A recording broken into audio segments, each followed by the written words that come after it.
اس یہاں پر بھی آپ دیکھیں کہ منافقین کے بارے میں اللہ تعالیٰ دنیا میں بھی بات نہیں کر رہے کہ اس قدر یا یہ ایک مطلب اتنی گناہ کی حرکت تھی، یہ اتنی بری حرکت تھی کہ اس پر اللہ تعالیٰ بات بھی نہیں کرے۔ تو وَلَقَدْ نَصَرَكُمْ، اور البتہ تحقیق مدد کی تمہاری اللہ نے بھی بدرن، بدر میں، وَأَنْتُمْ، حالانکہ تم عدلتن کا روٹ ورڈ ذال لام لام ذلہ سے ہے، اور اس کا مطلب کمزوری ہے، مطلب کمزوری، انتہائی نیچے، انتہائی پستی کا عالم، یہ پسپائی اس تو کہہ سکتے ہیں کہ اس جملے میں ہے۔ اس کا جو روٹ ورڈ ہے وہ ہے تو اس معنی میں جیسے وہ جو ذال لام یا یہ لام ذلیل ہم کہتے ہیں، لیکن اردو میں جب ہمیں ذلیل کا معنی کرتے ہیں تو وہ تھوڑا سا اس میں نیگیٹیوٹی زیادہ ہوتی ہے۔ اس میں تو ہے وہ صرف ایک صفاتی کمزوری بتائی جا رہی کہ اس میں کمزور تھے تم، ٹھیک ہے، تو اس کا مطلب جو ہے وہ عزت کے اعتبار سے کم ہونا نہیں بلکہ نفری کے اعتبار سے کمزور تھے، اور مطلب فرد کے حساب سے 313 ہی تھے نا، کم تھے، اس کے علاوہ ان کے پاس ہتھیار بھی نہیں تھے، سواریاں بھی نہیں تھیں، اور اس وجہ سے تو فاتقوا اللہ، پس ڈرو اللہ سے، لعلکم، تاکہ تم تشکرون، تم شکر ادا کرو، اللہ سے ڈرو تاکہ تم شکر ادا کرو، یعنی اللہ کا تم تقوی اختیار کرو۔ یہاں پہ ڈرنا مراد نہیں ہے، مراد کیا ہے؟ تقوی ہی ہے کہ تم اللہ کا تقوی اختیار کرو، اللہ سے وہ محبت اختیار کرو کہ تمہیں مشکل میں بھی جو ہے اللہ کا شکر ادا کرنے کی توفیق مل جائے۔ آپ دیکھیں کتنی مشکل انسان کے مجھ پر اتنی آزمائش پڑ جائے اور اتنا میں مشکل میں، اور پھر بھی انسان جو ہے وہ شکر کے کلمات جو ہے وہ ادا کرے، تو یہ بہت بڑی بات ہے، اور یہ اللہ کی طرف سے نعمت ہی ہے۔ آپ دیکھیں کہ زلزلہ جو ابھی ترکی میں آیا ہے، اور اس میں جو باتیں ہمارے سامنے آ رہی ہیں کہ بچہ جو ہے اس کا ایمانی قوت کیا ہے، اس کی ایمانی قوت ایسی ہے کہ وہ ایک میں پڑھ رہی تھی ایک عبارت کہ اس میں تھا کہ ایک بچی نکلی، اور وہ جو ہے اس کو یہ فکر تھی کہ اللہ میرا کیا بنے گا، میری تو اتنی ساری نمازیں پوری، میرے خیال ہے 4 دن بعد نکلی ہے، تو وہ کہہ رہی کہ میری تو اتنی نمازیں قضا ہو گئی اور میرا کیا بنے گا۔ وہ اس بات پہ پریشان ہے کہ اس کی نمازیں قضا ہو گئی۔ وہ اور ایک بچہ تھا جو کہ نکلا، تو وہ نبی صلی اللہ علیہ وسلم کے بارے میں جو ہے وہ میں خیال درود شریف پڑھتا ہوا نکلا، اور وہ کہہ رہا ہے کہ میں نبی صلی اللہ علیہ وسلم سے اور اللہ سے بہت محبت کرتا ہوں، اس طرح کی اس کی باتیں منہ سے نکلی۔ اسی طرح ایک بچی تھی جس نے جس نے کچھ دن پہلے ہی حفظ کمپلیٹ کیا تھا، تو اس کو اس کی سند بھی نہیں تھی، اور جب وہ اس کو نکالا گیا تو وہ بچی جو ہے وہ اس کی صرف باڈی ہی نکلی، وہ بچی شہید ہو گئی تھی، اور اس کے سینے سے لگی ہوئی تھی اس کی سند، کہ اس کو حفظ کی سند جو ہے وہ زیادہ محبوب تھی، تو اس نے بھاگنے سے پہلے اپنا وہ حفظ کی سند جو ہے وہ اٹھائی کہ کہیں یہ نہ رہ جائے یہاں پر، تو وہ شاید بھاگ نہ سکی اور عمارت گر گئی۔ تو آپ دیکھیں کہ یہ ایمانی قوتیں یہ ہم میں مفقود ہو چکی ہیں۔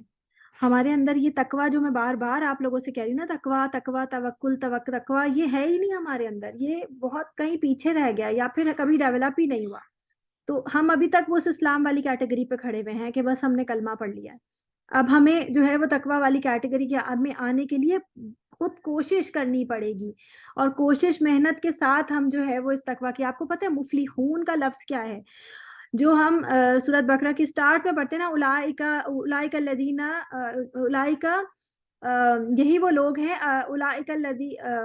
جو یہی وہ لوگ ہیں جو کہ فلاح پانے والے، المفلحون آیت آتی ہے، آیت نمبر 5 ہے، ایک دم ذہن میں نہیں آ رہی۔ تو وہی یہ مفلحون کا کیا مطلب ہے؟ مفلحون کا مطلب یہ ہے کہ وہ فا لام ہا فلاح جو ہے وہ کسان کو بھی کہتے ہیں، اور کسان کو میں نے کل آپ کو ڈیفائن کیا تھا کہ جو کسان ہوتا ہے نا وہ اپنی کراپس کے اوپر انتہا درجے کی محنت کرتا ہے، اور محنت کے ساتھ ساتھ وہ دعائیں بھی کرتا ہے، محنت کرتا ہے، اس کے اوپر اپنا پیسہ لگاتا ہے کھیتی کے اوپر، اور اس کے اوپر اپنا وقت لگاتا ہے، پھر دعائیں کرتا ہے، وہ پھر اپنی کراپ کو جو ہے وہ سردی گرمی سے، زیادہ پانی سے، ہر چیز سے بچاتا ہے، اور پھر اس کے بعد وہ ویدر کے لیے، ظاہر بات ہے کہ موسم جو ہے وہ اس کے ہاتھ میں تو نہیں ہے، تو اس موسم کے لیے اللہ سے دعائیں کرتا ہے، اور ان دعاؤں کے ساتھ اور ان سب چیزوں کے ساتھ، محنت کے ساتھ، سخت ہر چیز کے ساتھ، پھر وہ اللہ کے اوپر توکل کرتا ہے کہ اب اللہ مجھے اس کا پھل دے گا۔ تو یہی چیز ہماری اس دنیا کے اندر بھی کام کرے گی کہ جب ہم اپنا سب کچھ اللہ کی راہ میں لگاتے جائیں گے، اللہ سے امید لگا کے، پھر اس کے بعد ہم توکل کریں گے کہ اللہ ہمارے ساتھ اچھا معاملہ کرے، اور ہم اچھا کیا ہم سے اپنی رحمت کے حساب سے معاملہ کرے، کیونکہ ہم سب کچھ لگانے کے بعد بھی اس لیول پر نہیں پہنچ پاتے۔ اللہ تعالیٰ سے اللہ تعالیٰ سے رحمت ہی کی امید ہے. نبی صلی اللہ علیہ وسلم کی حدیث کا مفہوم ہے کہ انہوں نے فرمایا کہ کوئی شخص بھی اللہ کی رحمت کے بغیر جو ہے وہ جنت میں داخل نہیں ہو سکتا. اس پر پوچھا گیا کہ کیا نبی صلی اللہ علیہ وسلم آپ بھی نہیں؟ تو انہوں نے کہا میں بھی نہیں. اس لیے کیونکہ اللہ کی رحمت ہی کے ذریعے انسان جو ہے وہ جنت میں جا سکے گا. انسان اپنے اعمال کے ذریعے نہیں جا سکتا. انسان اپنے اعمال کے ذریعے دوزخ سے ضرور بچ سکتا ہے, اور یہی ہمارا کام ہے. اصل میں ہمیں جہنم سے بچنا ہے. اکثر انسان جو ہے نا یہ انتہائی درجے کی بات کرتے ہیں کہ ہم اپنی گناہ اپنا جو ہے وہ سزا کاٹ کر جنت میں چلے جائیں گے. تو اصل معاملہ ہمارا یہ نہیں ہے کہ ہم اپنے گناہ کو جو گزار کر اپنی سزا کاٹ کر پھر جنت میں جائیں, بلکہ اصل ہمارا ٹارگٹ یہ ہے کہ ہم دوزخ سے بچ جائیں. ہم جہنم سے بچ جائیں گے تو جنت میں ہمیں اللہ تعالیٰ خود ہی ڈال دیں گے. تو یہ ہمارا معاملہ ہے کہ ہم اللہ سے ڈر کر, اس لیے بار بار تقویٰ کی معنی ڈرنا کہا جاتا ہے, اس لیے کہ ہم اللہ سے ڈر کر اللہ کے عذاب سے ڈریں اور اللہ کو خوش کرنے کی کوشش کرتے رہیں, ناراض کریں ہی نہ.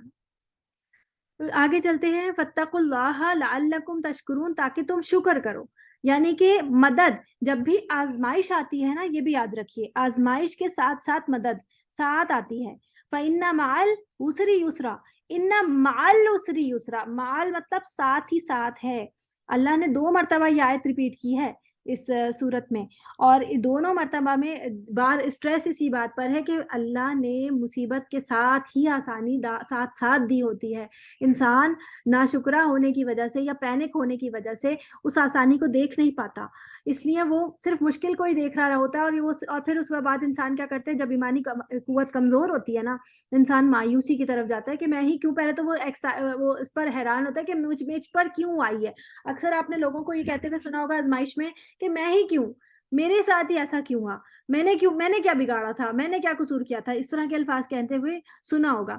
پھر انسان کی دوسری کیفیت کیا ہوتی ہے, جب وہ اس کیفیت سے نکلتا ہے تو وہ مایوسی کی کیفیت میں داخل ہو جاتا ہے, اور پھر وہ کہتا ہے کہ میرے ساتھ ایسا ہوا تو میرے ساتھ برا ہوا, اور یہ کہہ کر وہ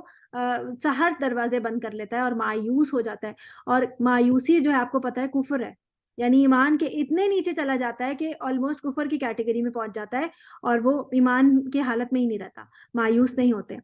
مومن مایوس نہیں ہوتا. اس چیز کو سمجھنا ہے آپ نے.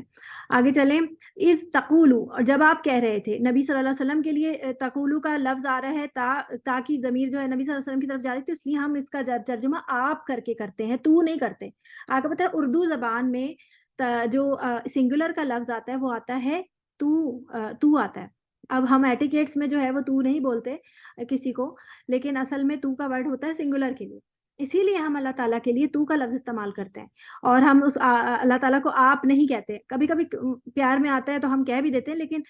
زیادہ تر تو کہتے ہیں. اور آپ نے سب کو سنا ہوگا تو کہتے ہوئے. تو کیوں کہتے ہیں؟ اس لیے کیونکہ اللہ تعالیٰ ایک ہے, اور واحد کا صیغہ استعمال کرنا ضروری ہے اللہ کے لیے وحدانیت کی وجہ سے. اسی وجہ سے اللہ کو تو کہا جاتا ہے. تو اب یہاں پر ہم نبی صلی اللہ علیہ وسلم کو تو نہیں کہیں گے, ہم اس لیے آپ کہتے ہیں ان کے لیے عزت اور تکریم کی وجہ سے. اذ جب تقولو آپ کہہ رہے تھے, للمؤمنین مومنوں کو, الن کیا نہیں یکفیکم کافی ہوگا تمہیں, ان کے یمدکم مدد کرے تمہاری, میم دال دال مدہ, مدد کرے تمہاری, ربکم تمہارا رب, بھی ثلاثتی سات, تین, سالام سلاس کا مطلب 3 ہوتا ہے. سلاسہ اس میں بھی آتا ہے نا پاروں میں سلاسہ, وہ تیسرا 1/3 حصے کو کہتے ہیں, نہیں 3/4 کو کہتے ہیں, سوری 3/4.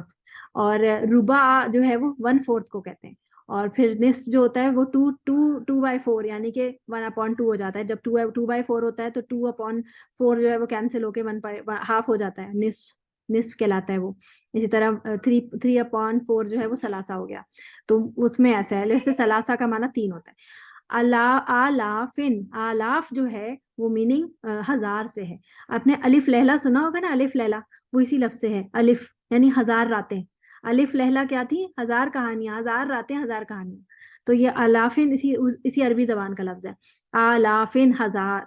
من الملائکتی فرشتوں کے, منزلین اتارے ہوئے, نزلہ سے, نون زالام نزلہ اتارے ہوئے.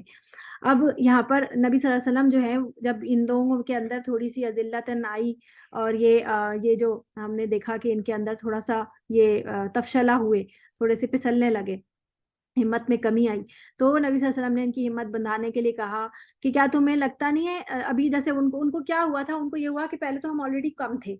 3,000 پہ 1,000 تھے, اب تو ہم 700 ہو گئے اور بھی کم ہو گئے, 300 چلے گئے. آپ سوچیں 1,000 لوگ تھا, اس میں سے 300 ایک بڑا بڑا فلو تھا جو ایک دم سے کم, مطلب ایک دم سے لوگ کم ہو گئے. تو ان کے ذہن میں یہ چیز آنا ایک نیچرل چیز تھی, یہ کوئی مطلب وہ نہیں تھی کہ کوئی ان کی مطلب کوئی ایمان کی کمزوری نہیں کہہ سکتے ہم اس کو, یہ ایک نیچرل تھا کہ کوئی ایک دم سے 300 لوگ نکلنے ہو جائیں تو ان کے دل میں بھی آیا کہ ہم کیا کریں. تو یہاں پر نبی صلی اللہ علیہ وسلم سب کی ہمت افزائی کرنے کے لیے کہہ رہے ہیں کیا تمہیں یہ کافی نہیں ہوگا کہ تمہارے لیے اللہ تعالیٰ 3,000 فرشتے اتارے, اور یہ 3,000 نہیں, ہاں 3,000 فرشتے اتارے, یہ 3,000 اس طرح کے 3,000 وہاں سے آ رہے ہیں, لشکر آ رہا ہے, تو تم لوگوں کے لیے اللہ تعالیٰ 3,000 کے لشکر جو ہے وہ فرشتوں کا اتار دے. اور بدر کے اس میں واضح آتا ہے کہ مدد ہوئی تھی فرشتوں سے, بدر کی جنگ میں فرشتوں سے مدد ہوئی تھی. صحابہ بتاتے ہیں کہ ہم نے دیکھے کچھ ایسے سفید سفید لباس پہنے لوگ ہمارے ساتھ لڑ رہے تھے, اور جب وہ کسی مشرک کے اوپر وار کرتے تھے تو ان کا وار کاری نہیں جاتا تھا, مطلب خالی نہیں جاتا تھا, اور کاری ضرب ہوتی تھی ان کی. اور جو ہے وہ ایک صحابی نے کہا کہ میں نے ایک شخص کو دیکھا جو میرے آگے آگے آیا, اور اس نے آ کے ایک کافر کے اوپر وار کیا تو اس کے 2 ٹکڑے ہو گئے, اس کو درمیان سے 2 ٹکڑے کر دیا. تو یعنی کہ یہ, اور کہتے کہ میں نے اس شخص کو کبھی نہیں دیکھا بعد میں, یعنی کہ وہ سب جو تھے وہ فرشتے تھے جو کہ مدد کر رہے تھے. تو نبی صلی اللہ علیہ وسلم نے ان کی حوصلہ افزائی کے لیے کہ اللہ تعالیٰ تمہاری مدد کرے گا, تو اس پر آیات نازل ہوئی یہی والی کہ بلا کیوں نہیں بلکہ ان تصبروا, اگر تم صبر کرو گے, وتتقوا, اور تم تقوی کرو گے, ویاتوکم, تو وہ آئیں گے. یہ دیکھیں آزمائش تھی نا, یہ اتنی بڑی آزمائش تھی کہ سامنے سے اتنا بھاری نفری آپ کے اوپر حملہ کرنے آ رہی ہے, تو اب آپ نے کیا کرنا ہے, آپ نے صبر کے ساتھ ان کا مقابلہ کرنا ہے. صبر کا مطلب صبر میں ہاتھ پاؤں چھوڑ کے بیٹھنا نہیں ہوتا, صبر کا مطلب ہوتا ہے اپنی تیاری کر کے اپنا کام شروع کر دیں, اپنا کام کرتے رہیں, اور منہ سے ایسے کوئی الفاظ نہ نکالیں کہ جس سے ناشکری کا شائبہ ہوتا ہو, یا کوئی ایسی بات کہ انسان یہ سوچے کہ میرے ساتھ ہی کیوں. انسان جب ہمارے اوپر کوئی بھی بڑی بات, کوئی بھی ایسی چیز گزرتی ہے, کوئی آزمائش آتی ہے, تو انسان اپنے دل کو قابو میں رکھے, اور دل قابو میں نہ بھی آئے تو کم از کم زبان کو ضرور قابو میں رکھے, زبان سے ایسے کوئی الفاظ نہ نکالے. آپ کو پتہ ہے نبی صلی اللہ علیہ وسلم کے جو دوسرے بیٹے تھے, اور کہا جاتا ہے تیسرے, تو مطلب مفسرین میں یہاں پر تھوڑا سا کنفلکٹ ہے کہ پتہ نہیں نبی صلی اللہ علیہ وسلم کے شاید 3 بیٹے ہوئے تھے, ایک قاسم, ایک عبداللہ, اور ایک جو ہے وہ ابراہیم. لیکن عبداللہ کا ذکر زیادہ نہیں آتا, قاسم اور ابراہیم کا ذکر ایک وثوق سے آتا ہے. تو ویسے میں نے آپ کو ایک بتا دی بات. تو جب ابراہیم جو تھے ان کا انتقال ہوا, اور وہ میرا خیال ہے 2 سال کے ہو گئے تھے اس کے بعد ان کا انتقال ہوا, تو نبی صلی اللہ علیہ وسلم کو اس بات پہ بہت زیادہ رنج ہوا تھا, اور بہت زیادہ ان کو غم ہوا تھا. لیکن اس پر ان کے الفاظ جو ہیں وہ تفسیر کی کتابوں میں آتے ہیں کہ ابراہیم, ہم آپ کی جدائی پر یا ہم آپ کے جانے سے افسردہ ہیں اور بہت دکھی ہیں, لیکن ہم زبان سے ایسے کوئی ورڈ نہیں نکالیں گے جس سے جو ہے ہمارا رب ناراض ہو. تو آنکھ اور نہیں, اس طرح بھی تھا کہ آنکھ اشک بہاتی ہے اور دل غمگین ہے, لیکن ہم اپنے زبان سے وہ ورڈ ایسے الفاظ نہیں نکالیں گے کہ جس سے ہمارا رب ناراض ہو. تو زبان کو قابو کرنا بہت ضروری ہے ایسے معاملات میں. سب سے پہلے جیسے ہی آپ کو کوئی ایسی, اللہ نہ کرے لیکن کسی کو بھی, انسان کو ایسی کوئی خبر ملے کہ جس پہ ایک دم انسان کو نا جھٹکا لگے, اور مطلب ایک دم انسان آپے سے باہر ہونے لگے, اس کو محسوس ہو کہ میں آپے سے باہر ہو رہا, تو سب سے پہلے تو اللہ سے دعا مانگنی ہے, انا للہ و انا الیہ راجعون. اور پھر اس کے بعد جو ہے وہ واقعی میں اپنا آپ جو ہے اللہ کے سپرد کر کے اللہ سے دعا مانگنی چاہیے اس ٹائم بہت, کیونکہ وہ وقت ہوتا ہے جب فرشتے ہمارا ریاکشن نوٹ کر رہے ہوتے ہیں, کیونکہ اس کے بعد تو صبر آ ہی جاتے ہیں کسی بھی معاملے میں. کوئی بھی آپ ایگزام میں فیل ہو گئے, کوئی بھی ایسی بات, کوئی بھی کچھ بھی, تو انسان اس طرح کی کوئی چیز, اس میں انسان کو اپنا جو ہے وہ رکھنا ہوتا ہے. وَاتَّقُوا, اور تم تو نبی صلی اللہ علیہ وسلم, تو اللہ جو ہے وہ فرشتوں سے رپورٹ لیتے ہیں کہ میرے بندے نے کیا کہا, اور جب پتہ چلتا ہے کہ اچھا معاملہ ہوا, بندے نے جو ہے وہ شکر کے کلمات عطا کیے, اللہ تعالیٰ سے یہ دعا مانگی, انا للہ و انا الیہ راجعون, اور ایک اور بھی اس کے آگے ہوتی ہے, لمبی ہے یہ دعا, وہ انشاءاللہ میں آپ کو بھیجتی ہوں. ابھی دکھاتے ہیں. جی. انا للہ و انا الیہ راجعون اللہم اجرنی فی مصیبتی و اخلف لی خیرا منہا. کیا مانا تھا کہ اللہم اجرنی، کہ ہم سب اسی کی طرف لوٹ کر جانے والے ہیں. اور اللہم اجرنی، اے اللہ مجھے اس میں اس اجر عطا فرما، فی مصیبتی، اس مصیبت میں، واخلف لی، اور مجھے بدل دے، خیرا منہا، اس سے بہتر. یعنی اس سے بہتر کوئی بدل دے. اگر کوئی چیز انسان کی چھن جائے، گم جائے، تو انسان یہ دعا پڑھے اور انشاءاللہ اللہ تعالیٰ اس سے بہتر نعم البدل دے دے گا. اس کے بارے میں نا ایک انٹرسٹنگ واقعہ ہے کہ سلمہ جو ہے نبی صلی اللہ علیہ وسلم کی سیکنڈ وائف تھی. تو جب ان کے پہلے شوہر کا انتقال ہوا، ابو سلمہ کا، تو تو نے یہ دعا مانگی اور کہتی ہیں کہ میں یہ جب دعا مانگ رہی تھی تو میں یہ سوچ رہی تھی کہ یہ تو بہت اچھے صحابی تھے نا،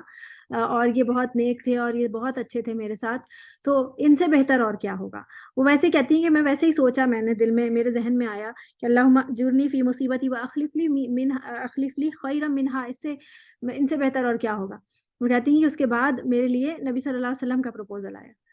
تو پھر مجھے سمجھ آیا کہ واخلف لی خیرا منہا کیا تھا، کہ میری ذہن میں نہیں تھی یہ بات، لیکن اللہ کو اس سے بہتر مقصود تھا. اچھا آگے چلتے ہیں. اس میں مطلب میں آپ کو یہ بتا رہی ہوں کہ ہمیں صبر، جب بھی آزمائش انسان کے اوپر آئے تو انسان کو صبر اور تقویٰ سے کام لیتے ہوئے اللہ تعالیٰ سے رجوع کرنا چاہیے. اور اللہ تعالیٰ کیا فرما رہے ہیں کہ اگر تم صبر کرو اور تقویٰ کرو، وَيَأْتُكُمْ، اور وہ آئیں تمہارے پاس، من فورہم، اپنے جوش سے. کون آئے؟ یہی تمہارے جو دشمن ہیں تمہارے سر پہ پہنچ جائیں. تو نہیں، ایک منٹ. اور وہ آئیں تمہارے پاس اپنے جوش سے، اس طرح مدد کرے گا تمہاری. اچھا نہیں، یہ جوش سے جو ہے یہ ملائکہ کے لیے آ رہا ہے کہ تمہارے پاس جو ہے وہ مدد آئے گی اللہ کی طرف سے. مدد کرے گا تمہاری رب تمہارا بخمسۃ آلاف من الملائکۃ، 5,000 فرشتوں کے، مصومین، نشان لگانے والے. اب یہ مصومین جو ہے یہ نشان لگائے ہوئے بھی ہو سکتا ہے، نشان لگانے والے بھی ہو سکتا ہے. نشان لگانے والے اس طرح سے کہ یہ جس کو بھی وہ جو ضرب لگائیں گے وہ وہیں ڈھیر ہو جائے گا. دوسرا یہ کہ وہ برانڈڈ ہو سکتے ہیں، کہ وہ ایک، ہم کو برانڈڈ چیزیں پسند ہے نا، یونیفارمڈ، تو وہ ہو سکتے ہیں. اچھا اور پیچھے دیکھیں کہ نبی صلی اللہ علیہ وسلم نے صرف 3,000 کی بات کی، تو اللہ تعالیٰ کہہ رہے ہیں کہ تم 3 کی کیا بات کرتے ہو، اللہ تمہاری 5,000 سے مدد کرے گا. اور بیسیکلی یہاں پر جو مراد ہے نمبرز کی، وہ مراد صرف اسی وجہ سے ہے کہ یہ صرف انسانوں کی جو ہے وہ دلجوئی کے لیے ہے یہ بات. ورنہ تو اللہ تعالیٰ نے مدد بدر میں بہت دفعہ بہت ساری اور چیزوں سے بھی کی تھی، صرف فرشتوں سے نہیں کی تھی. آپ کو پتہ ہے کہ مسلمان جس ایریا میں، جس جگہ پر پڑاؤ مسلمانوں کا تھا، مسلمانوں کی جگہ، جب وہاں پر نا بارش ہوئی، اور بارش ہونے کی وجہ سے جہاں پہ مسلمان تھے وہاں تھی پتھریلی تھوڑی سی زمین، تو وہ پتھر جو تھے وہ جم گئے گیلے ہو کر، اور مسلمان اس طرح سے سٹیبل ہو گئے. اس کے علاوہ پانی ان کو وافر مقدار پہ وہاں پہ مل گیا، کیونکہ بدر کے کنویں پہ تو ان لوگوں نے قبضہ کیا ہوا تھا، تو پانی یہاں پر ان لوگوں کے پاس شارٹیج تھی، تو ان کو پانی انہوں نے اسٹور کر لیا. دوسرا وہاں پر جو تھا، جو لوگ مشرکین جہاں پر تھے، وہاں پر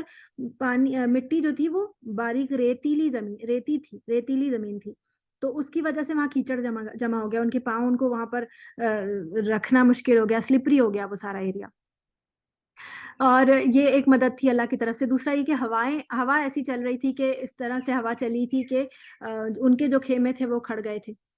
تیسری مدد جو ہے وہ تھی کہ مسلمانوں کے اللہ تعالیٰ نے دل تھام لیے تھے. دلوں میں اللہ تعالیٰ نے جو ہے وہ جس طرح کی یہی جو ایک دم ٹینشن والی کیفیت ہوتی ہے، بھلے سے ایمان انسان کا اچھا ہو لیکن انسان کو ٹینشن تو ہوتی ہے نا، تو وہ انسان کی جو ٹینشن اور وہ انسان کے دل کی بے چینی تھی وہ اللہ تعالیٰ نے تھام لیا تھا.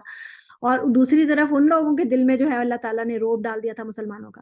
تو جیسے وہ آپ نے ابھی اسی صورت میں آپ نے پڑھا تھا نا کہ وہ ایک دوسرے کا دگنا دیکھ رہے تھے، تو یہ اپنے آپ سے دگنا دیکھ رہے تھے، مطلب ان کی کم دکھ رہی تھی ان کی تعداد، حالانکہ وہ زیادہ تھے. اور ان کو جو ہے وہ کافرین کو مسلمانوں کی تعداد زیادہ دکھائی دے رہی تھی، حالانکہ وہ کم تھے. تو یہ چیز جو ہے وہ اللہ تعالیٰ کی مدد تو ہر طرف سے آ رہی تھی، اور مطلب اللہ چاہے تو وہ کیسے بھی مدد کر سکتا ہے. یہ باتیں کہ اللہ فرشتوں سے مدد کرے گا، یہ چیز تو صرف انسان کے دل کو مطمئن کرنے کے لیے ہے، جیسے کہ اگلی آیت میں آ رہا ہے،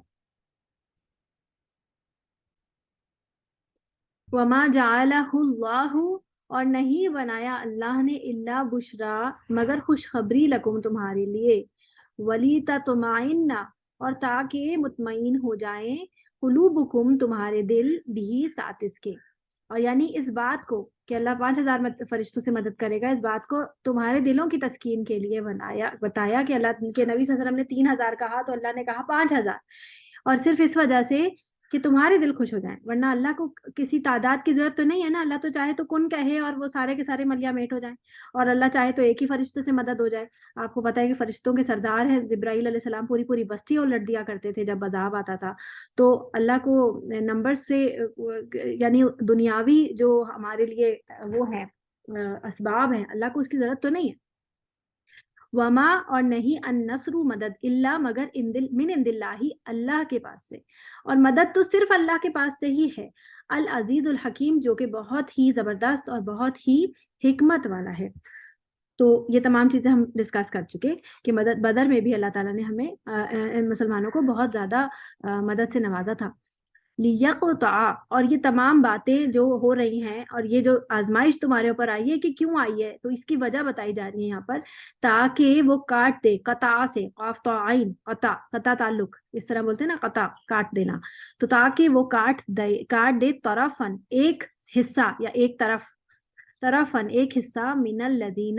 ان کا جنہوں نے کفروا کفر کیا، یعنی اس بات سے اللہ تعالیٰ کا مقصود یہ ہے کہ کافروں کو سبق سکھایا جائے، کافروں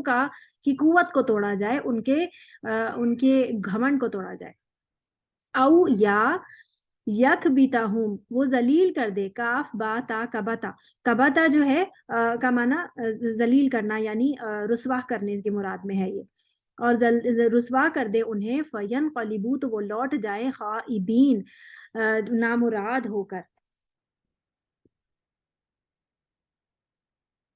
یہاں سے مراد جو ہے نا ایک سائڈ ایک کنارہ بھی ہو سکتا ہے، اور اس سے مراد یہ بھی ہو سکتا ہے طرفن سے کہ کیونکہ پہلے مسلمان جو ہے وہ سب ایک ہی ساتھ رہتے تھے اور یہ سب ایک دوسرے کے بھائی اور مطلب ایک دوسرے کے قبیلے والے ہی تھے نا، رشتہ دار تھے آپس میں، تو ان کا تعلق جو ہے اب مسلمانوں سے الگ ہو گیا اور ان سے کٹ جانا چاہیے اس حساب سے، کیونکہ اب ان کے عقیدے میں فرق ہو گیا ہے، تو یہ بھی چیز جو ہے مراد ہو سکتی ہے۔ دوسرا یہی کہ ان کی قوت کو توڑا جائے اور ان کی جو ہے وہ ان کو رسوا کیا جائے۔ اور کباتس کا جو لٹرل میننگ ہوتا ہے نا، وہ ہوتا ہے منہ کے بل گرنا، منہ کے بل گرنا، کاف باتا کباتا، اور فینقلبوا کا معنی ہے کہ جس حال میں آئے ہو، یعنی کہ وہ لوٹ جائیں، خائبین نامراد ہو کے، یعنی جس حال میں وہ آئے تھے اس حال میں نہ جائیں، بلکہ کبت یکبتہم ہو کر جائیں، یعنی کہ ذلیل ہو کے جائیں، نامراد ہو کے جائیں، منہ کے بل واپس جائیں، پیروں کے بل واپس آئے تھے اب منہ کے بل واپس جائیں، تو یہ ہے مراد۔ اور یعنی بدر میں مشرکین کا حال جو ہے وہ آتے ہوئے کچھ اور تھا اور جاتے ہوئے کچھ اور تھا، یعنی بدحال، کنگال، نامراد اور سردار بھی اتنے مارے گئے تھے، اور یہ تمام باتیں سب بدر کی بات ہو رہی ہے، صحیح ہے کہ کاٹ دیے جائیں، یہ اس وجہ سے اللہ تعالیٰ نے مدد بھی کی تھی مسلمانوں کی، اور ابھی بھی مسلمانوں کی مدد ہوتی اگر وہ غلطی نہ ہو جاتی، وہ غلطی جو انہوں نے نافرمانی کر کے کی تھی مسلمانوں نے، اس کی وجہ سے مسلمانوں کو ایک بھاری نقصان پہنچا، اور مفسرین کہتے ہیں کہ شاید فرشتوں کی مدد آتی اگر وہ غلطی نہ ہوئی ہوتی تو، کیونکہ جب انسان آپ کو پتہ آزمائش جو ہوتی ہے نا اس کے بھی درجات ہوتے ہیں، آزمائش جو ہے وہ کچھ اس وجہ سے بھی آتی ہے کہ جو ہے انسان سے کوئی غلطی ہو جاتی ہے، کوئی گناہ ایسا سرزد ہو جاتا ہے جس کی وجہ سے انسان پر آزمائش پڑ جاتی ہے، اور یعنی کہ کچھ انسان کی جو آزمائشیں ہوتی ہیں وہ اس کی اپنے کیا کردہ ہوتی ہیں، یعنی اس کی خود کی بلائی بھی ہوتی ہے، اور کچھ آزمائشیں ایسی ہوتی ہیں کہ جو انسان کو اللہ تعالیٰ کے قرب کا ذریعہ قریب کرنے کے لیے ہوتی ہیں، جیسے کچھ چیزیں ہوتی ہیں جیسے کہ اگر اللہ تعالیٰ چاہتا ہے کہ وہ شخص جو ہے وہ اللہ کے اور قریب ہو جائے، کیونکہ وہ بہت اچھا انسان ہے لیکن اس سے ابھی بھی جو ہے وہ اس کے عمل میں کچھ کمیاں آ رہتی ہیں، تو اللہ تعالیٰ اس سے کوئی بڑی آزمائش لیتا ہے جس کی وجہ سے جس میں وہ صبر کر کے اللہ کے قریب ہو جاتا ہے، تو آزمائش اس وجہ سے بھی آتی ہے۔ اور آزمائش جو ہے وہ انسان کو کھرا کھوٹا ثابت کرنا کہ اس کا ایمان جو ہے وہ جو اپنی لفاظی کر رہا ہے تو کیا وہ اپنی اس لفاظی میں پورا تصدیق کرنے والا یا سچا ہے یا نہیں، اس وجہ سے آتی ہے کہ اس کا جو ایمان ہے وہ چیک کر لیا جائے، جیسے کہ آتا ہے نا کہ کہ تمہیں کیا لگتا ہے کہ تم یہ قرآن مجید کی سورۃ بقرہ کی آیت ہے کہ تمہیں کیا لگتا ہے کہ تم ایسے ہی جنت میں چلے جاؤ گے، حالانکہ ابھی تک تو تمہیں ہم نے آزمایا ہی نہیں، اور تم سے پہلے کے لوگ تو اس قدر آزمائے گئے، اس قدر ہلائے گئے، اور اس قدر ان کے اوپر مشکلات پڑیں کہ ان کا رسول اور ان کے ساتھ جو لوگ ایمان والے تھے وہ کہہ اٹھے کہ اللہ کب آئے گی مدد، کہ مدد، اللہ کی مدد کب آئے گی؟ تو پھر اللہ کی مدد آئی اور اللہ کی مدد قریب ہے، یہ کہی گئی۔ تو یعنی کہ آزمائش جو ہے وہ آپ کے ایمان کی وجہ سے، مطلب ایمان کو چیک کرنے کے لیے بھی آزمائشیں آتی ہیں۔ تو کبھی کسی کے اوپر آزمائش آئے نا تو ججمنٹل نہیں ہونا، یہ سوچ کر کہ اس نے کوئی گناہ کیا ہوگا اس وجہ سے آزمائش آ رہی ہے۔ تو آزمائش کی جو کیٹیگریز ہیں یہ اللہ کے بہتر جانتا ہے کہ اللہ نے کیوں آزمایا، اور ہو سکتا ہے کہ انسان کو بھی پتہ چل جائے کہ مطلب وقت کے گزرتے گزرتے اس کو بھی آئیڈیا ہو جائے کہ اچھا مجھ پہ یہ آزمائش اس وجہ سے آئی تھی۔ تو اگر اپنے اوپر آزمائش آئے تو پھر اپنے آپ کو ضرور چیک کرنا ہے، اس وقت ججمنٹل ہونا چاہیے۔ ہم الٹے ہوتے ہیں نا، ہم دوسروں کے لیے ججمنٹل ہوتے ہیں اور اپنے لیے نہیں ہوتے، اپنے آپ کو ہم بہت زیادہ فری چھوڑ دیتے ہیں اور اپنے بارے میں سوچتے ہیں کہ ہم پہ کیوں آئی، ہم نے کیا قصور کیا تھا، اور ہم تو بہت نیک اور پاک باز ہیں، یہاں رکھے ہم اپنے بارے میں اچھی طرح خوب اچھا اپنے آپ کو اچھا طرح جانتے ہیں۔ تو اس وقت ہم جو ہے وہ بالکل ہی بلائنڈ ہو جاتے ہیں اور کہتے ہیں کہ ہم نے کچھ نہیں کیا۔ تو اس وقت یہ سوچنا چاہیے کہ مجھ سے کیا قصور ہوا ہے، اس وقت صحیح طور پر کریٹیکلی اپنے آپ کو دیکھنا چاہیے کہ میں نے کیا کیا ہے، کہ میرا جو ہے نا کہ میرے ساتھ یہ ہو رہا ہے، اللہ تعالیٰ مجھے کسی خاص مقصد کی طرف ڈائیورٹ کرنا چاہ رہا ہے کہ میں کہیں کسی اور طرف نکل رہا ہوں، یا یہ سوچنا چاہیے کہ مجھے، اور پھر اگر یہ سب نہیں بھی سمجھ آئے تو پھر اس پہ صبر تو کرنا ہی، اب آزمائش پہ صبر اور شکر تو دونوں ہی کرنا ہے۔ مومن کا معاملہ کے بارے میں نبی صلی اللہ علیہ وسلم کی حدیث کا مفہوم ہے کہ مومن کا معاملہ عجیب ہے، کہ جب اس کے اوپر نعمت، اللہ تعالیٰ کوئی نعمت نوازتا ہے اسے کسی نعمت سے، تو وہ شکر کرتا ہے، تو اور جب اس کے اوپر کوئی آزمائش آتی ہے تو وہ صبر کرتا ہے، اور دونوں ہی صورتوں میں وہ اجر پاتا ہے، آزمائش کے ٹائم پر بھی اور نعمت کے ٹائم پہ بھی، اور لیکن طرز عمل جو ریاکشن ہے نا اگر وہ صحیح ہے تو پھر اجر پائے گا۔ آگے چلتے ہیں، لِيَقْطَعَ طَرَفًا مِنَ الَّذِينَ كَفَرُوا أَوْ يَكْبِتَهُمْ فَيَنْقَلِبُوا خَائِبِينَ۔ تو اب یہاں تک بات جنگ بدر کی ہو رہی تھی، وما سے لے کر خائبین تک، اور اس سے پہلے جو ہے یہ والی بات جنگ احد کے بارے میں بات ہو رہی تھی کہ نبی صلی اللہ علیہ وسلم نے ان کو تسلی دی کہ تمہارے اللہ تعالیٰ شاید جو ہے وہ زیادہ فرشتوں سے مدد دے دے تو تم لوگ پریشان مت ہو۔ دوسرا یہاں پر آپ دیکھیں، اب جو آیت آ رہی ہے یہ وہ آیت آ رہی ہے کہ جب نبی صلی اللہ علیہ وسلم کے زبان مبارک سے وہ کلمات نکل گئے تھے، تو اس پر جو ہے تھوڑی سی گرفت تو نہیں لیکن ایک طرح سے وارننگ سی تھوڑی سی دی گئی، اور کہ لیس لک من الامر شیء، آپ جو ہے وہ اس معاملے میں حضور آپ کچھ نہیں کہہ سکتے، کیونکہ یہ معاملہ جو ہے وہ بندے کا اور اللہ کا معاملہ ہے، اور چاہے آپ آپ دیکھیں کہ نبی صلی اللہ علیہ وسلم کا مقام تمام انسانیت پہ جو ہے وہ سردار کا سا ہے، لیکن اللہ کا جو مقام ہے وہ اللہ کا مقام ہے، بندہ جو ہے وہ جتنا بھی اونچا ہو جائے اللہ کے مقام تک تو نہیں پہنچ سکتا، اور اللہ جتنا بھی نیچے آ جائے وہ بندہ مطلب وہ اللہ ہی رہے گا، وہ رب ہی رہے گا۔ آپ دیکھتے ہیں کہ اللہ تعالیٰ جو ہے وہ آسمان دنیا پر آ جاتے ہیں تہجد کے ٹائم پر، وہ کتنے نیچے نزول فرما لیتے ہیں، لیکن رہتے تو رب ہی ہے نا۔ اور نبی صلی اللہ علیہ وسلم جو ہے وہ 7ویں آسمان تک پہنچ گئے معراج کے دن، معراج کی رات، لیکن رہے تو بندے ہی نا۔ اللہ اور بندے کا جو معاملہ ہے نا وہ ایک ڈسٹنکٹ معاملہ ہے، تو یہ ہمیں بہت زیادہ وہ رکھنے کی ضرورت ہے اس میں کہ اللہ کے لیول تک آپ نے کسی کو نہیں لے کے جانا۔ یہ جو ہماری توحید ہے نا بیسک، یہ اس چیز کو بہت زیادہ پکڑے رہنا ہے۔ اللہ تعالیٰ ہم سب کو توحید پر اور اپنے دین پر جما کے رکھے، آمین، اور مرتے دم تک ہمیں توحید پر رکھے۔ لیسا لکا من الامری شیئون، تو کہا اللہ تعالیٰ نے کہ نہیں ہے آپ کے لیے من الامری معاملے میں سے شیئون کچھ بھی، یعنی آپ اس معاملے میں کچھ نہیں کہہ سکتے۔ اور کہا کیا تھا انہوں نے کہ اللہ کیسے ہدایت دے انہیں جو کہ جنہوں نے اپنے رسول کا یہ حال کیا، تو اس پر اللہ تعالیٰ نے کہا کہ ہدایت کا معاملہ تو آپ کے لیے ہے ہی نہیں، اور نہ ہی آپ کا یہ کہنا کہ ان کو یہ جو ہے ان کو ہدایت نہیں ملنی چاہیے یا اس قسم کی جو بھی بات، کیونکہ یہ معاملہ اللہ کے ہاتھ میں۔ او یتوب علیہم، خواہ اللہ مہربان ہو جائے ان پر، ان کی توبہ قبول کر لے۔ یتوب تا واو با، توبہ کا جو روٹ ورڈ ہے نا یہ ہے کا معنی ہوتا ہے رجوع کرنا۔ جب توبہ یعنی توب کا ورڈ جو ہے وہ بندے کے لیے آتا ہے نا، تو اس کے آگے جو پریپوزیشن لگتی ہے نا، جیسے یہاں پر الا لگا ہوا ہے، تو بندے کے ساتھ جب یہ معاملہ آتا ہے تو الا لگا ہوتا ہے، اور جب اللہ کے ساتھ یہ آتا ہے تو پریپوزیشن اللہ کے ساتھ آتی ہے یا آئین کے ساتھ، اور الا یعنی حمزہ کے ساتھ، حمزہ زیر ای اور لام یا کے ساتھ. تو یہاں پر علیہم، تو اس کا معنی ہم پھر مہربان لیتے ہیں. اللہ جب بندے کی طرف رجوع کرے گا تو مہربانی کی کے کیفیت میں کرے گا، اور بندہ جب اللہ کی طرف رجوع کرے گا تو وہ ریپینٹ کر رہا ہے، وہ معافی اور استغفار کی طرف اس کا جو ہے ہم معاملہ رکھیں گے. تو یہاں پر او یتوب علیہم، وہ مہربان ہو جائے ان پر، او یا یعذبہم، وہ عذاب دے انہیں، عین زال با عذب، یعنی کہ اس معاملے میں جو ان سے یہ غلطی ہو گئی تھی مسلمانوں سے، اس کے بارے میں اللہ تعالیٰ انہیں معاف کر دے یا ان کو عذاب دے، یہ اللہ کا اختیار ہے اس پر. اسی لیے آپ دیکھیں کہ انسانوں کو ہم میں سے کسی کو بھی یہ بات زیب نہیں دیتی کہ ہم کسی کو جنتی یا جہنمی بولیں،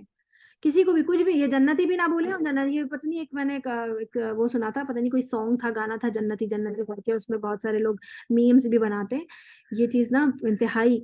یہ چیزوں کا مذاق نہیں بننا، یہ چیزیں انتہائی نا خطرناک ہے ایمان کے لیے، کیونکہ یہ چیزیں آپ کو ایمان سے کہاں دور لے جاتی ہیں آپ کو پتہ بھی نہیں چلتا، کیونکہ یہ چیز مذاق کے زمرے میں آ جاتی ہے. آپ اللہ کی اور غیب کی جتنی بھی چیزیں ہیں، جیسے جنت، جہنم، فرشتے اور ان سب چیزوں کے ساتھ آپ مذاق نہیں کر سکتے. یہ دین کو کھیل اور مذاق نہیں بنانا. آیات ہیں اللہ تعالیٰ کی، اللہ تعالیٰ کی نشانیاں ہیں. لیس لک من الامر شیء او یتوب علیہم او یعذبہم فانہم ظالمون. ہاں البتہ انہوں نے ظلم تو کیا ہے، یہ کہا اللہ تعالیٰ نے کہ وہ ظالم تو ہیں، لیکن اس کا معاملہ اللہ ہی کے زمرے ہے، اللہ ہی کے طرف ہے.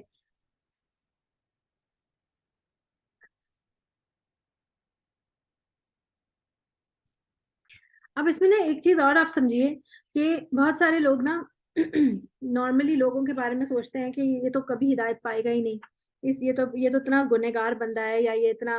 عجیب ہے، اور یہ ایسا ہے، تو پتہ نہیں اس کا کیا معاملہ ہوگا، اور یہ تو پتہ نہیں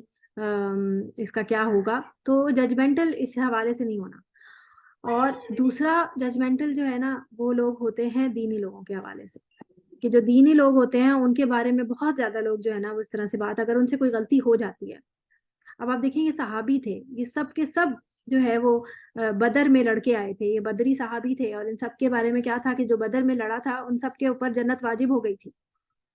تو ان سب کے اوپر جو ہے جب ان سے یہ غلطی ہوئی ہے، تو مطلب غلطی تو کسی سے بھی ہو سکتی ہے نا، تو ہم جب دین والوں کو دیکھتے ہیں کہ کوئی غلطی کرتا ہے یا اس طرح، تو ہم بہت زیادہ جو ہے نا وہ ججمنٹل ہوتے ہیں کہ دین والوں کا یہ حال ہے. اور اگر ہم خود تھوڑے سے زیادہ دنیا کی طرف ہوتے ہیں تو ہم سوچتے ہیں کہ لو اب انسان کس پہ بھروسہ کرے، اور دین ہم نے دیکھے ہیں بہت دین والے، اور پھر اس طرح سے لوگ دین کو بدنام کرتے ہیں. تو اس چیز کو بھی تھوڑا سا ہمیں دیکھنا چاہیے کہ دیکھیں انسان دیکھیں گناہ سے نفرت کرے، انسان سے نہیں. اور اگر کوئی آپ کے فیلو ممبرس میں کوئی غلطی کر رہا ہے، کوئی گناہ کر رہا ہے، تو اس کو سمجھائیں، اس کو بٹھائیں، بتائیں، اور اس کو جو ہے وہ کرٹیسائز جو ہوتی ہے نا، کرٹیسزم، یہ نیگیٹو کرٹیسزم جو ہوتا ہے نا، یہ بہت زیادہ خطرناک ہوتا ہے اس حوالے سے کہ جب آپ کسی بچے کے اوپر زیادہ نیگیٹو کرٹیسزم کا شکار کرتے ہیں نا، تو وہ کہتا ہے، وہ پھر کوشش ہی چھوڑ دیتا ہے. وہ کہتا ہے کہ جب میں ہوں ہی برا تو پھر میں کوشش ہی کیوں کروں. تو یہ چیز جو ہے وہ تھوڑی سی ہمیں اپنے عمل میں دیکھنی چاہیے کہ ہم تو نہیں کرتے ایسا. تو یہاں پر یہ بات یہاں سمجھانے والی تھی. آگے چلتے ہیں. وَلِلَّهِ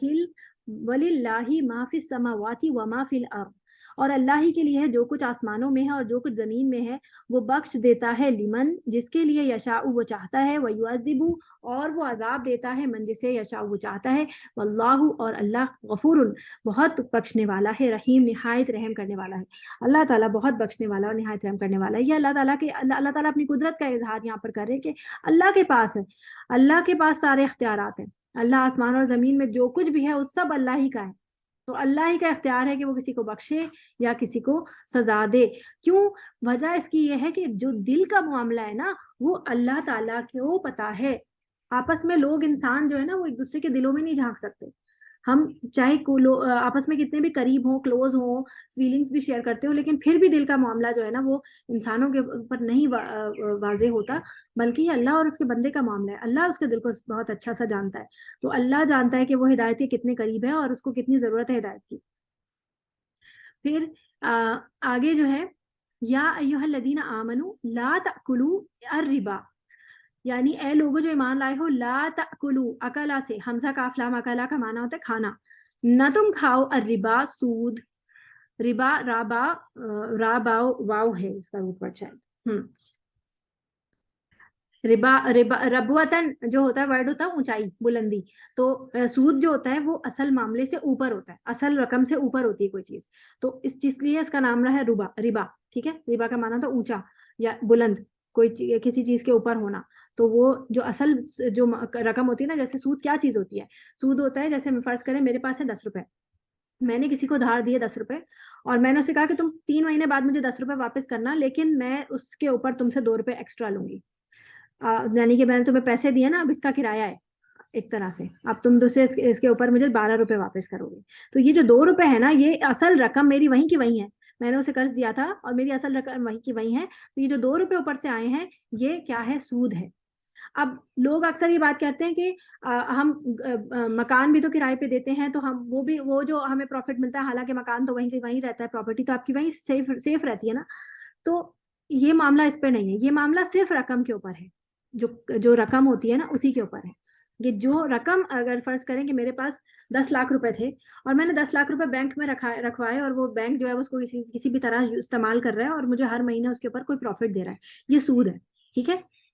لیکن اگر میں نے 10 لاکھ روپے کی ایک پراپرٹی لی، ایک دکان خرید لی فرض کریں، اور میں نے وہ دکان کرائے پہ چڑھا لی، اور اس پر مجھے ہر مہینے جو کرایہ مل رہا ہے، تو وہ میرے لیے حلال ہے، وہ سود نہیں ہے، کیونکہ پراپرٹیز کے اوپر کرایہ لینا اور اس طرح یہ کرنا یہ حلال ہے، لیکن اس سیم رقم کو آپ نے صرف رقم کو اوپر نیچے کرنا جو ہے وہ صحیح نہیں ہے، وہ حلال نہیں ہے، کیوں نہیں ہے، اس کی وجہ ہے، وہ ہم سورۃ بقرہ میں بہت اچھا پڑھ کے آئے تھے سود کے حوالے سے، لیکن پھر دوبارہ میں ریپیٹ کر دیتی ہوں تھوڑا سا، کہ سود کا معاملہ ایسا ہے کہ دیکھیں اگر ایک انسان کے پاس، اس سے کیا ہوتا ہے، اس سے نا معاشرے میں جو دولت کی جو وہ ہے ہیر پھیر، یعنی جو پیسے کی جو سرکولیشن ہے، یہ افیکٹ ہوتی ہے، امیر جو ہے وہ امیر تر ہونا شروع ہو جاتا ہے، اور غریب، دیکھیں کوئی شخص قرض کیوں لیتا ہے، کیونکہ اس کے پاس نہیں ہوتا نا، اس کو مجبوری ہوتی ہے، اس کو چاہیے ہوتا ہے تو وہ لیتا ہے نا، اس کو کسی مجبوری کی وجہ سے قرض لینا ہوتا ہے، تو وہ جب ویسے ہی قرض لے رہا ہے اور اس کے بعد وہ ڈبل واپس کر رہا ہے، تو آپ دیکھیں وہ تو ویسے وہ تو پہلے غریب تھا،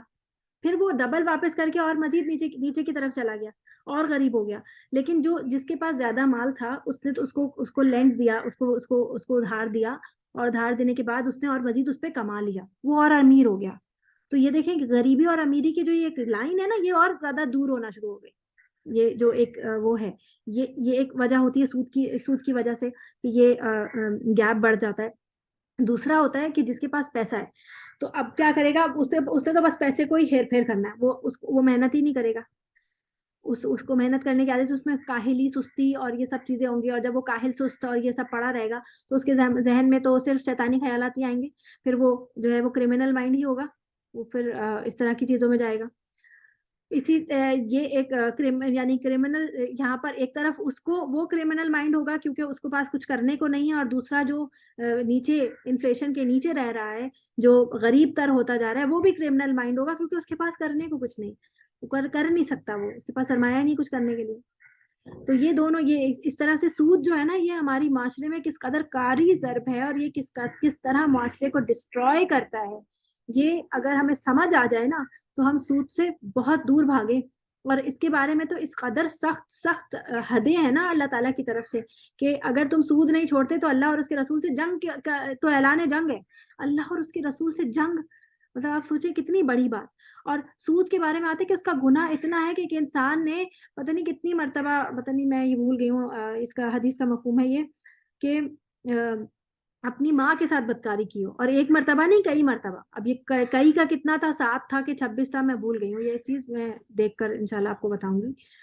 تو اگر آپ میں سے کسی کو پتا ہو یہ والی حدیث تو ضرور جو ہے نا وہ گروپ میں شیئر کر دیجیے گا۔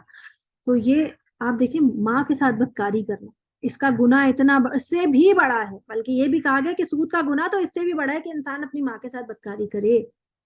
اس قدر سخت بات ہے۔ اور آپ دیکھیں اتنا عام ہو گیا ہے نا سود، بینک سے گاڑی نکلوا لیں، آپ دیکھیں کتنی جو گاڑیاں سڑکوں پہ چل رہی ہیں وہ مطلب ساری تو نہیں لیکن آدھی سے زیادہ تو ضرور سود پر ہیں۔ اسی طرح لوگ گھر بناتے ہیں، گھر بھی سود پر لیتے ہیں، جو ہاؤس بلڈنگ لونز ہوتے ہیں، اس کے علاوہ اور بھی بہت ساری چیزیں ہوتی ہیں جو کہ اور بہت اب تو دیکھیں آپ قرض نہ پہلے یہ ہوتا تھا کہ قرض انسان وہ قرض لیتا تھا جس کو جو نیڈی ہوتا تھا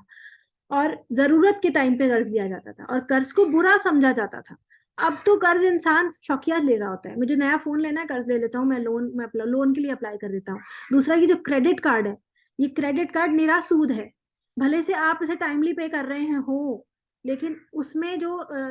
کانٹریکٹ ہے اور جو سیٹلمنٹس ہیں وہ کیا ہے کہ اگر آپ نے ٹائملی پے نہیں کیا تو آپ کو انٹرسٹ دینا پڑے گا, اور اس کے اوپر بھی کچھ نہ کچھ چارجز وغیرہ لگ رہے ہوتے ہیں, اور جو بھی ہے وہ آپ اس کو اگری کرتے ہیں.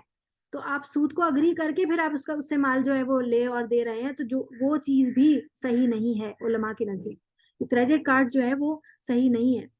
اس سے نا جتنی جلدی ہو سکے جان چھڑائیے. یقین کریں کہ جب میری شادی ہوئی تو میرے ہسبینڈ کے پاس کریڈٹ کارڈ تھا, جیسے سب کے پاس ہوتا ہے, اور عموماً جتنے بھی جاب کرنے والے لوگ ہوتے ہیں ان کے پیچھے ہی پڑ جاتے ہیں بینک والے اور ان سے کریڈٹ کارڈ بنوا کے ہی چھوڑتے ہیں. تو ان کے پاس بھی کریڈٹ کارڈ تھا اور وہ اس کو اسی طرح سے استعمال کرتے تھے. لیکن یقین کریں کہ کریڈٹ یہ جو چیزیں ہوتی ہیں نا, آپ کو لگتا ہے کہ سہولت ہے, لیکن اس سے آپ کے گھر کی برکت جاتی ہے. تو ہمارے گھر میں یہی ہوتا تھا, مجھے لگتا تھا ہمارے گھر میں مطلب کوئی خرچے نہیں کچھ نہیں, لیکن پھر بھی برکت نہیں ہے. تو عجیب سا مجھے محسوس ہوتا تھا کہ یہ ہوتا کیوں ہے. اس وقت میں اتنی زیادہ دینی نہیں تھی, لیکن مجھے یہ اندازہ ہوتا تھا کہ نہیں کریڈٹ کارڈ جو ہے نا یہ صحیح نہیں. تو میں نے بہت دعائیں مانگی اللہ سے, کیونکہ آپ اپنے شوہر کی تربیت نہیں کر سکتے, تو ان کو نہ ہی آپ کنوینس کر سکتے ہیں, آپ ان کو تھوڑا بہت سمجھا سکتے ہیں, لیکن دعا آپ اللہ سے ہی کریں گے. تو بہت سے اسٹوڈنٹس میرے جو ہیں وہ مجھ سے کہتے ہیں کہ ہمارے شوہر یہ اس طرح ہیں اور اس طرح ہیں, اور اب ان کے کیا کریں اور ان کو کیسے سمجھائیں. تو آپ نہیں سمجھا سکتے, آپ ان کے لیے دعا کر سکتے ہیں. اللہ ہدایت دیتا ہے, اللہ کب چاہے ان کو ہدایت دے دے. تو آپ ان کے لیے دعا کریں, اپنا معاملہ احسن طریقے سے ان کے ساتھ پیش کریں, اگر جب وہ سننے کے موڈ میں ہوں تو. پھر اس کے بعد جو ہے وہ آپ اللہ سے دعا کرتے رہیں. تو میں اللہ سے دعا کرتی رہی, اور الحمدللہ پھر ایک ٹائم آیا کہ جب انہوں نے اس کریڈٹ کارڈ کی مصیبت سے جان چھڑوائی. کیونکہ وہ ہوتا تھا کہ کبھی کبھی جو ہے وہ اوور ڈیو ہو جاتی تھی چیزیں, اور پھر اس کے اوپر انٹرسٹ لگ جاتا تھا. اور کبھی ایک دفعہ تو ایسا ہوا کہ ان کو پورا بونس ملا تھا, اور یہ تقریباً 10-12 سال پرانی بات ہے, اور وہ بونس تقریباً 1 لاکھ روپے کا تھا. اور اس وقت 10-12 سال پہلے 1 لاکھ روپے کی بہت ویلیو تھی, اور وہ پورا کا پورا 1 لاکھ روپے وہ صرف کریڈٹ کارڈ کے اس میں گیا, اس کی جو قسطیں جو بھی تھا. حالانکہ اس وقت میرے میاں کی شادی بھی نہیں ہوئی تھی اور ان کے کوئی خرچے نہیں تھے, لیکن پھر بھی کریڈٹ کارڈ اتنا زیادہ اس کا بل بن گیا ہوا تھا. تو یہ جو چیزیں ہوتی ہیں نا, یہ آپ کو اٹریکٹ کرتی ہیں اور آپ کو جو ہے وہ پھنساتی جاتی ہیں. یہ ایسا جال ہے جو انسان کو پتہ بھی نہیں چلتا اور اس کے اندر پھنستا چلا جاتا ہے. تو یہ جو سود ہے اس سے بچنا چاہیے حتی الامکان. اللہ تعالیٰ سے دعا مانگنی چاہیے کہ اللہ تعالیٰ ہمیں اس چیز سے محفوظ رکھے, اور اس سے اور کوشش کرنی چاہیے کہ اس کی طرف انسان کبھی نہ دیکھے. انسان کم میں گزارا کر لے, لیکن سود کی لعنت سے جو ہے وہ بچے, کیونکہ اس کا بہت زیادہ گناہ ہے. اور اس کے بارے میں تو بہت خطرناک حدیثیں ہیں کہ ایک جگہ معراج کی رات میں نبی صلی اللہ علیہ وسلم نے ایک شخص کو خون کی نہر میں تیرتے ہوئے دیکھا, اور کہ وہ ایک طرف سے آتا تھا اور دوسری طرف سے فرشتہ اسے دوبارہ سے وہ نکلنے کی کوشش کرتا تھا, لیکن وہ پھر دوبارہ اسی کے اندر دھکیل دیا جاتا تھا, وہ پھر ٹریول کر کے ادھر جاتا تھا. تو یہ پوچھا گیا کہ کیا تھا, تو یہ بھی سود کا ہی معاملہ تھا اس کا. اب یہ مجھے ایگزیکٹلی یاد نہیں آ رہا کہ سود ہی کا تھا, میرا خیال ہے سود ہی کا تھا. یہ بھی میں کنفرم کر دوں گی آپ کو انشاءاللہ. تو یہ آپ دیکھیں کتنی خطرناک باتیں ہیں یہ اس کے بارے میں, اور اللہ تعالیٰ اس سے بچائے. اچھا, اضعافاً, اب یہاں پر سود کی ایک دم سے جنگ کی بات ہوتے ہوتے سود کی بات کیوں آئی؟ کیونکہ یہاں پر آپ دیکھیں یہ مال کی محبت جو پیچھے ڈیفائن ہو رہی تھی نا, کہ جو اوپر سے اتر گئے تھے وہ لوگ, تو وہ مال کی محبت کے معنی غنیمت سمیٹ رہے تھے, تو انہوں نے سوچا کہ اب فتح ہو گئی ہے, اب مال غنیمت سمیٹنے کا ٹائم ہے, تو وہ اتر گئے نیچے. تو مال کی محبت غالب آ گئی تھی نبی صلی اللہ علیہ وسلم کے حکم کے اوپر. تو یہ چیز جو ہے وہ مسلمانوں سے نکالی جا رہی ہے کہ ربا جو ہے نا, یہ بھی مال کی محبت ہی تو ہے, کہ انسان اپنا مال خرچ نہیں کرنا چاہتا لیکن اس کے اوپر پروفٹ کمانا چاہتا ہے. تو وہ جو ہے وہ یہی یہاں پر یہ بات جو ہے کہتے ہیں نا گرم لوہے پہ چوٹ, کہ اس وقت یہ بات کرتے کرتے یہ والی بات کی گئی تاکہ اس کی بھی اصلاح ہو جائے کہ سود بھی چھوڑ دو. اضعافاً, کئی گنا, مضاعفتاً, بڑھا چڑھا کر, یعنی پرسنٹیج اوپر آتی ہے جو ربا کی. واتقوا اللہ, اور ڈرو, اللہ کا تقوی اختیار کرو, اللہ سے ڈرو, لعلکم تفلحون, تاکہ تم فلاح پاؤ. وہ فلاح جو کہ محنت مشقت کرنے کے بعد اللہ تعالیٰ دیں گے انشاءاللہ, اور وہ ایسی فلاح ہوگی, ایسی کامیابی ہوگی جس کے بعد کوئی ناکامی نہیں ہوگی انشاءاللہ. واتقوا, میرا خیال ہے آیات زیادہ ہو گئی ہیں، ایک آیت اور کر لیتے ہیں.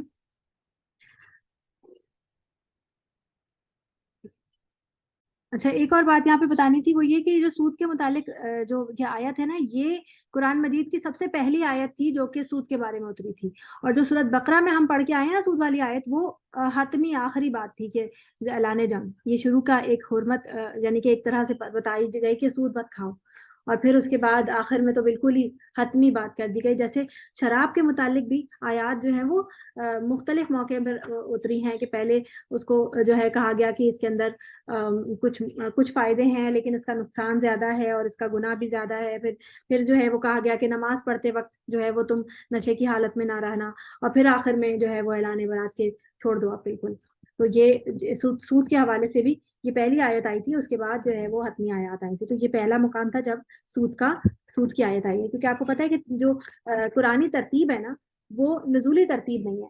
تو کچھ آیتیں پہلے نازل ہو رہی ہیں، کچھ بعد میں جو رکھی بعد میں جا رہی ہیں، اور کچھ بعد میں نازل ہو رہی ہیں لیکن رکھی پہلے جا رہی ہیں. تو وہ پھر ایک الگ، وہ یہ ساری ترتیب جو ہے وہ اللہ کی طرف سے، من جانب اللہ. اللہ نے نزولی ترتیب بھی اپنے ہی ہاتھ میں رکھی ہے، اور ترتیبی جو نصابی ترتیب ہے جو ہمارے پاس کتاب میں موجود ہے جس طرح سے، تو وہ ترتیب بھی اللہ تعالیٰ ہی کی بتائی ہوئی ہے نبی صلی اللہ علیہ وسلم کے ذریعے. تو یہ بعد میں نہیں کیا گیا، بعد میں نہیں کیا. یہ جو بعد میں جو ترتیب ہوئی ہے، جو بھی وہ پاروں کی صرف ڈسٹریبیوشن ہوئی ہے، انہوں نے بس اس کو ویسے ہی پاروں میں ڈسٹریبیوٹ کر دیا، منزلوں میں ڈسٹریبیوٹ کیا ہے، آراب لگائے ہیں، آیتوں کا کے نشان جو ہیں وہ لگائے ہیں. اسی وجہ سے کچھ آیتوں کا تھوڑا سا فرق آ جاتا ہے کہ آپ دیکھتے ہیں کہ انٹرنیٹ پہ آپ دیکھیں تو آپ کو ڈفرینٹ فگر ملتا ہے، کبھی کتابوں میں، دوسری کتابوں میں دیکھیں آپ کو کچھ اور ڈفرینٹ فگر ملتا ہے. تو وہ صرف آیتوں